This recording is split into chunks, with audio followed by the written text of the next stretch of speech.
My earliest memories are rage, the smell of a beer can, the smell of the ashtray beside the beer can, when my dad would come home late from the bars, and the sound of his boots walking on our floor, pacing back and forth. If the dishes were dirty, if things weren't put back right, he would wake us all up in the middle of the night while he was drunk, standing over us yelling. I remember the spittle that would come from his face. I remember the look in his eyes as he would yell at us. And the next morning, everything would be changed. Or whenever he began to sober up, then it was the good dad. Then it was the warm dad, the loving dad. We were probably the poorest in the community, and I wasn't ashamed of that as much as I was ashamed of what actually went on behind closed doors.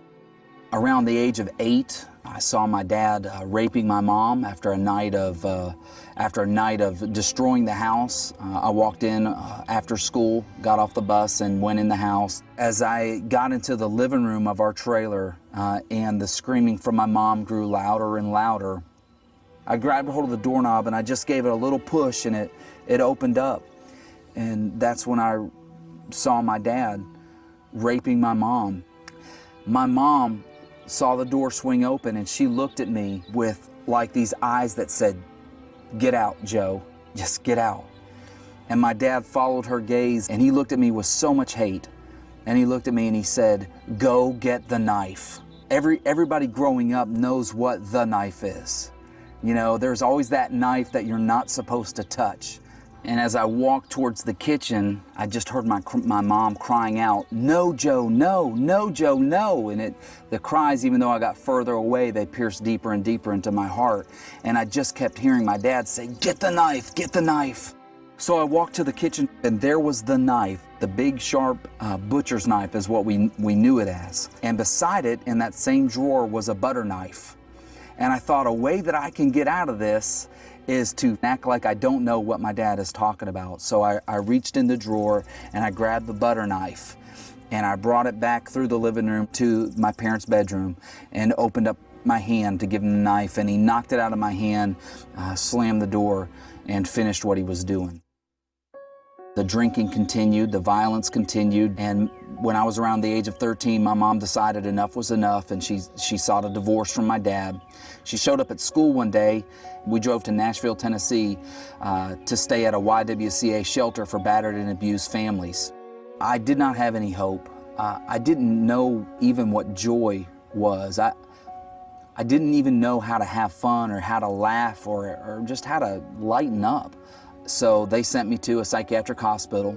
And at the end of the 3 months of being in the psychiatric hospital, when the welfare ran out, they gave me a choice to go live in a boys' home or go live with my Nana. And I said, I'll move in with my Nana. From 9th grade through 12th grade, I lived with my Nana. And I was a punk kid to some. I was a great kid to some. I was a class clown. I liked to make people laugh. But I always had a mask on. I always pretended that nothing had ever bad had happened to me in my life, because what I wanted above everything was just to be normal. About a month after I graduated from high school, a friend invited me to go to church with them. And I'd been working construction, and I'm, filth and foul all day long, and MF and GD, and just that kind of language was part of who I was. It was my identity. Showed up at church, and there are these teenagers sitting around this group talking with the youth pastor with their Bibles open, and they were talking about God like they knew Him. That was something I never encountered all my life. And I began to sense this drawing me, this pull, and I couldn't shake it. I left, I went home that night, and I thought, gosh, I really want to go back. I experienced something that I'd never experienced before. And after about several weeks of visiting, the youth pastor came and talked to me, and he explained to me that Jesus died on the cross for my sins. So it was that night, on a Wednesday night, that I trusted Jesus Christ to be my Savior.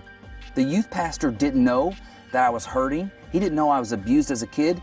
He knew that I was a sinner and that I needed Jesus. And that's all he needed to share with me, because that, in the truth, that is what I needed the most. I didn't need to forgive my dad at that moment. I needed to receive forgiveness in that moment. I needed to be forgiven for my sin, and I understood that. I got to marry the pastor's daughter of the church that I was saved in. And we have two beautiful baby girls, and I'm serving as the student pastor at First Redeemer Church. There are people who will be watching this who have been abused, who have been hurt, and they struggle with forgiving. You've got to take your focus off of your old life and focus on Christ, because He promises to take care of the rest. And that's what He's done with me in my life. And that's how He's blessed me, is the more I focus on Christ, the more peace I have.